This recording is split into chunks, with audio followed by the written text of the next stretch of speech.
Sábado Verde, radio y podcast, en la radio pública de la ciudad de Buenos Aires. Un trigo transgénico que a través de una modificación genética hará que las plantas resistan la sequía frente al cambio climático.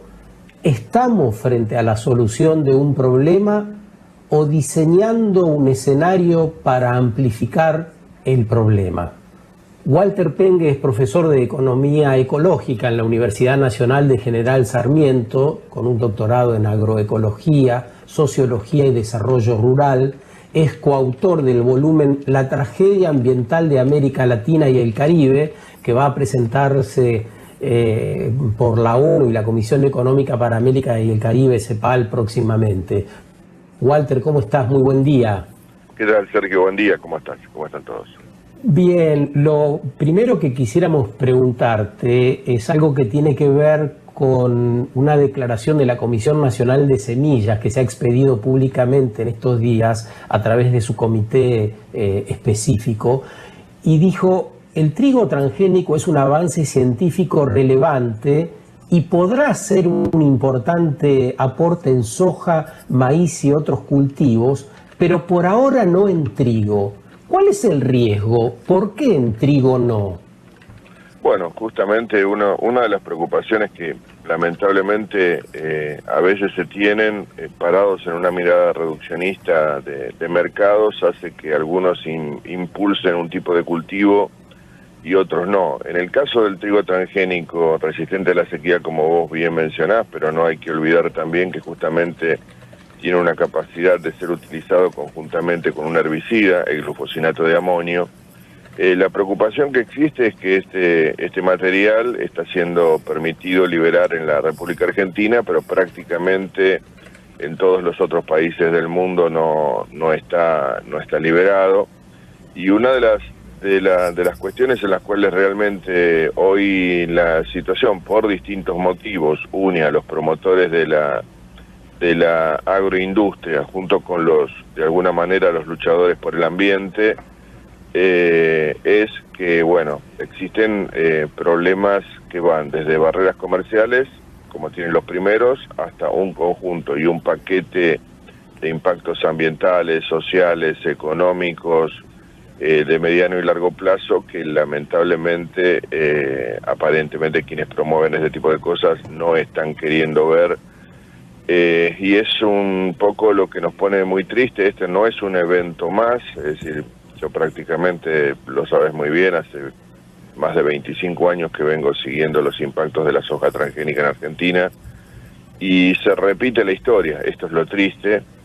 Esa historia hoy impacta fuertemente porque de lo que estamos hablando no es de una soja que de alguna manera alimenta a animales en general, que después pueden convertirse en proteína animal o eventualmente en biodiesel, sino que realmente inmediatamente existe la posibilidad de que esto derive en el mercado de las harinas, y por supuesto sabemos claramente que de esto estamos hablando del pan, de los fideos, de la pizza, de cualquier alimento que hoy está en la dieta de los argentinos. Haber pensado esto me parece que hubiera sido muchísimo más prudente, mucho más respetuoso tanto con el ambiente como con las personas, y no estar utilizando argumentos que de alguna manera son falaces, como la resistencia a la sequía o este tipo de cuestiones, y menos en un año como este, como alguien supo decir hace muy poco tiempo también. Esta es una oportunidad en el marco del COVID. ¿Qué es lo que quieren decir simplemente? Que la gente está preocupada por otras cosas y que, bueno, liberemos esto en este momento. No me parece una buena decisión, me parece que es un problema reduccionista, como lo tiene la mayoría de las propuestas que incumben a la industria biotecnológica y que no resuelven el problema. Y justo esto de alguna manera se vincula, como puedes saber muy bien, el día de ayer, el Día Mundial de la Alimentación, 75 años de la FAO, en la cual muchos de los problemas del hambre todavía no están resueltos. Y es preocupante, es preocupante.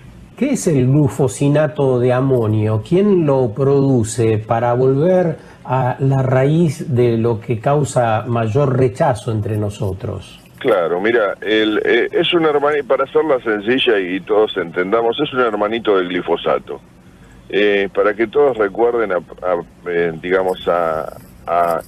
glifosato fue un herbicida descubierto en el año 73, el glufosinato un poco de bastante tiempo después, pero lo que viene a reemplazar es todo lo que el glifosato en este momento ya no está haciendo, y que tiene que ver con esto, es decir, la aparición fuerte de resistencia en malezas, algunos efectos en algunos casos de tolerancia.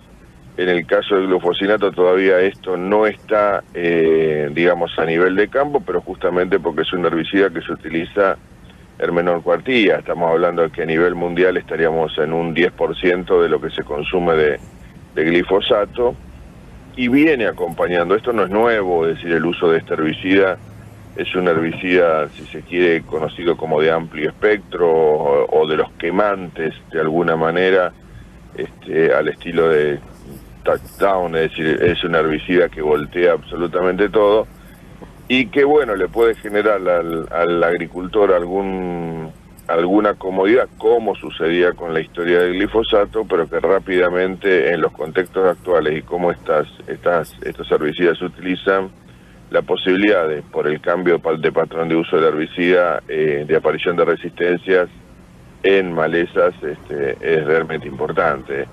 Y además existe también documentación científica que comienza a alertar. En este punto, yo sobre el análisis específico a nivel de la salud prefiero inhibirme, porque vos sabés que yo soy agrónomo, no médico, y esto se le puede preguntar perfectamente a quienes son médicos, que de por sí empiezan a aparecer también documentación de importancia, pero sí hay trabajos muy muy interesantes, ya que muestran impactos en la salud animal, en la salud ambiental, y que, bueno, la preocupación también está en el hecho de la pregunta más elemental de todas que hay que hacerse, o que debería hacerse un biotecnólogo que no tiene pertinencia científica para hablar sobre cuestiones ecológicas o cuestiones agronómicas, simplemente puede hablar de su producto dentro del laboratorio.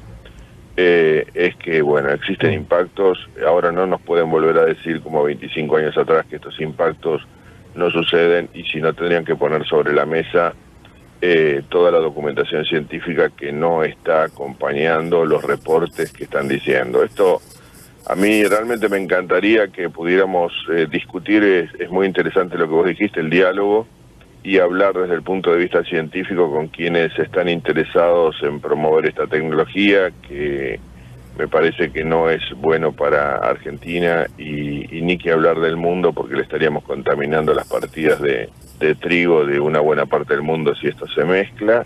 Y ahí tenemos impactos importantes también. No nos olvidemos que los trigos de la República Argentina son los conocidos como trigos mejoradores, es decir, la calidad de nuestros trigos mejora los trigos de todo el mundo, junto con los canadienses, por ejemplo, y ahí había una afectación incluso comercial que atentaría contra los propios intereses del país. Entonces, no me parece... ¿Cuál es la posibilidad real, Walter, de que se mezclen el trigo tradicional, la variedad que exportamos, con esta variedad genética? ¿Cuál es la posibilidad de que se mezclen? ¿Cómo es ese proceso?